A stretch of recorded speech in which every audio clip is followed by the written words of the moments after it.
La question eût été incongrue voici une décennie. Aujourd'hui, elle est d'actualité. Faut-il réécrire des livres anciens afin de supprimer les passages qui ne conviennent pas à la morale de notre époque? Des vieux polars d'Agatha Christie, des livres qui ont été lus durant des générations et qui pourtant éveillent l'émotion de certains. Il faudrait les censurer. Le nom de certaines pièces de théâtre a été changé, également des noms de gâteaux. Et c'est une tendance que l'on appelle le wokisme, qui consiste à définir des valeurs et en faire des valeurs étalons. Et à partir de là, regarder si les livres correspondent ou pas à ces dites valeurs. Et si ce n'est pas le cas, donner des coups de ciseaux. Des tentatives ont été faites pour modifier le texte de la Marseillaise, le chant national français, la phrase disant, je cite, « qu'un sang impur abreuve nos sillons », la notion de pureté était jugée non conforme. Les wokistes n'ont pas réussi néanmoins à toucher à ce chant de guerre, car c'est bien un chant de guerre. Mais aujourd'hui,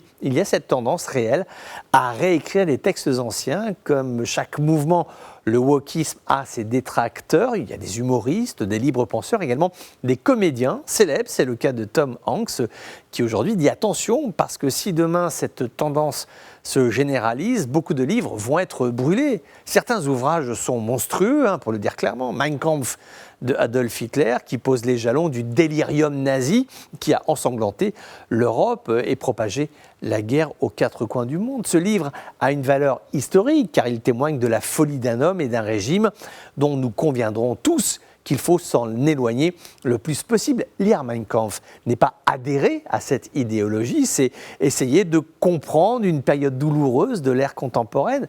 Après, on pourrait se dire qu'il faudrait brûler les livres du siècle des Lumières, car ceux-ci ont contribué à l'éveil des esprits et d'une certaine manière à la Révolution française, suivie de la séquence Napoléon, qui n'a pas été un démocrate et qui a saigné l'Europe. Si on va jusqu'au bout, ne risque-t-on pas de mettre le feu à nos bibliothèques, estimer que tel écrivain de tel pays a écrit tel paragraphe et que cela contrevient à la morale d'aujourd'hui? L'histoire, celle que certains veulent nous interdire de lire, nous enseigne que quand on brûle des livres, ce n'est pas bon signe en règle générale. Cela contrevient à la théorie de l'évolution qui formule le vœu d'une amélioration du genre humain, que nous ayons le plaisir de partager de meilleurs jours avec nos enfants et nos petits-enfants.